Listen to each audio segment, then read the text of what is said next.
जिसमें कुछ लोग स्मोक ग्रेनेड के साथ अंदर आ गए थे। कहा जा रहा है कि इन लोगों को अंदर आने का इनविटेशन एक बीजेपी के सांसद ने दिया था और उन्हीं के परमिशन की वजह से ये लोग अंदर घुस सके, जिस बात पर गोदी मीडिया एंकर्स के बीच बिल्कुल सन्नाटा सा छाया हुआ है। आज के इस वीडियो में हम देखेंगे कि कैसे आम आदमी पार्टी के सांसद राघव चड्ढा ने गोदी मीडिया एंकर रमेश देगन उर्फ गुल्लू को इसी बात पर घेरा जब वो इस सांसद की पैरवी कर रहा था। तो इस मजेदार वीडियो में अंत तक बने रहिए और चैनल को सब्सक्राइब कीजिए। ध्यान से सुनिएगा। विपक्षी सांसदों ने राष्ट्रपति से कल सुबह 10 बजे का वक्त मांगा है। जो खबर आ रही है, सरकार कह रही है कि अफवाहों पर यकीन ना करें, उच्च स्तरीय जांच की जाएगी, लेकिन विपक्ष अड़ गया है कि गृह मंत्री अमित शाह का जवाब चाहिए। जूम करो। देखिए, सबसे बड़ी बात तो यह है कि ये कोई मामूली सी सुरक्षा चूक नहीं है अमित भाई। भारत का संसद इस देश की सबसे ज्यादा सुरक्षित इमारतों में से एक है।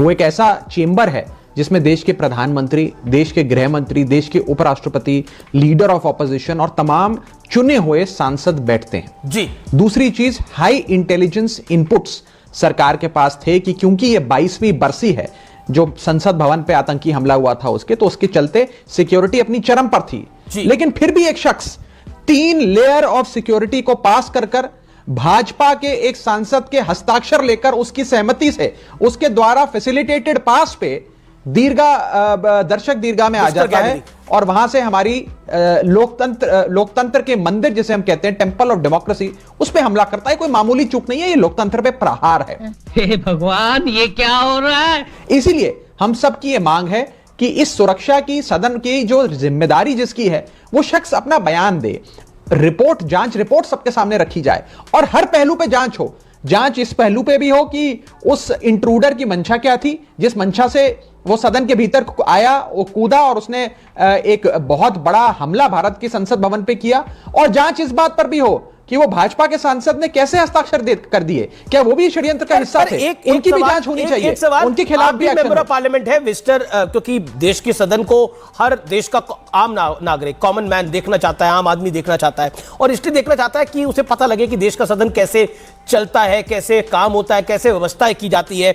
तो विजिटर आते हैं। आप भी विजिटर्स को कई पासेस इशू करते होंगे because you are a member of parliament of Rajya Sabha. ये लोकसभा में घटना घटी, प्रोसेस तो सेम ही है हर सांसद के लिए, जहां तक मेरी जानकारी, क्योंकि मैंने पार्लियामेंट को कवर करा है। प्रोसेस में कोई फर्क नहीं है, अगर आप सत्ता पक्ष के हैं, विपक्ष के हैं, प्रोसेस सेम ही फॉलो करना पड़ता है। इवन मिनिस्टर्स के लिए भी इसी प्रोसेस को फॉलो करना पड़ता है।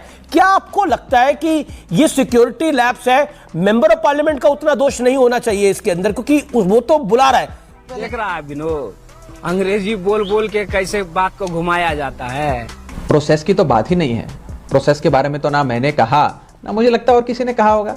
सवाल यह है कि अगर कोई सांसद किसी को सदन के भीतर बुला रहा है जी, उसे निमंत्रण दे रहा है, उसे अपना मेहमान बनाकर दर्शक दीर्घा में यानी कि विजिटर गैलरी में खुद हस्ताक्षर करके ला रहा है, तो कम से कम उसके बारे में तो जानता होगा कि वो व्यक्ति कौन है, वो क्यों आ रहा है। इसकी जिम्मेदारी आज आपने देखा इस देश में एक सांसद को इसलिए निष्कासित कर दिया गया, उनकी सदस्यता समाप्त कर दी गई क्योंकि उन्होंने अपना यूजर नेम पासवर्ड एक किसी अलेजेड बिजनेसमैन को दे दिया था। यहां तो उससे भी बड़ा ब्रीच हो गया।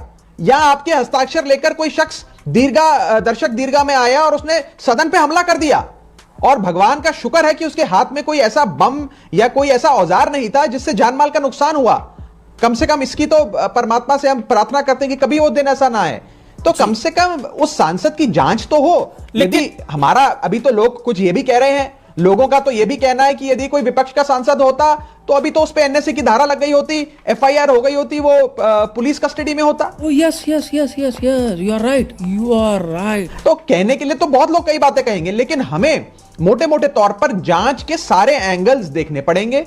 उस मेंबर ऑफ पार्लियामेंट की भी जांच हो, उसका क्या बयान है वो भी सामने रखा जाए और उचित कार्रवाई करी जाए। और किसी भी एंगल को आप खारिज ना करिए, चाहे वो षड्यंत्र का हिस्सा थे या नहीं थे, ये जांच का विषय है। जांच का विषय है, मेंबर ऑफ पार्लियामेंट को आंसरेबल होना चाहिए।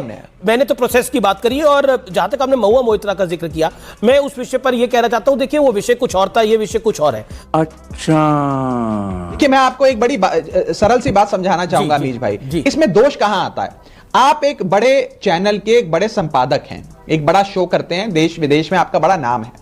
आपके स्टूडियो में अगर कोई आपके हस्ताक्षर से आपका मेहमान बनकर आता है तो आप उसे जानते तो होंगे, उसका बैकग्राउंड जानते होंगे, छोटी मोटी जांच पड़ताल करी होगी। कोई आपके स्टूडियो में आपका मेहमान बनकर आपकी अनुमति और आपके हस्ताक्षर से आ जाए और वो कोई ऐसा हमला कर दे, तो फिर तो जवाबदेही आपकी होनी चाहिए अमीश भाई। मैं यही कहना चाह रहा हूं कि अगर किसी सांसद के हस्ताक्षर से उसके मेहमान के तौर पे कोई शख्स दर्शक दीर्घा में आकर संसद पे, भारत के लोकतंत्र के मंदिर पे हमला करता है, तो उसकी जवाबदेही तो सांसद की तय होनी चाहिए कि भैया ये आदमी कौन था, क्या आप भी इसके साथ मिले हुए थे, क्या मंशा थी, क्यों आप उसे लाए, क्या उसके खिलाफ कोई कार्रवाई होगी कि नहीं होगी, ये सारे पहलू हैं। ओह माय गॉड, मैं पूछूंगा ऐसा कैसे हुआ। एक चीज और सुनिएगा जी अमीश भाई, आज से 22 साल पहले आज ही के दिन 2001 को कुछ आतंकवादियों ने हमारे देश के संसद भवन पे हमला किया था। हम सब ने वो अनफॉर्चुनेट दृश्य देखे थे। आज ही हम सब ने सुबह उन वीर जवानों को श्रद्धांजलि दी। क्या पिछले 22 सालों में सिक्योरिटी के संदर्भ में हमने कोई इस प्रकार से फूल प्रूफ सिस्टम नहीं बनाया? क्या हम 22 साल में हमने जो सीखा, जो 2001 में चूक हुई और उसके बाद भी लगातार 22 साल में जो सिक्योरिटी अपग्रेडेशंस होनी चाहिए थी, क्या हमने वो नहीं करी? ये वाजिब सवाल है, तो वो काम क्यों नहीं आई? ये वाजिब सवाल है कि अपग्रेडेशन हुई है, सारे जरूरी सवाल है। चूक कैसे हो गई और इसके लिए कौन जिम्मेदार है?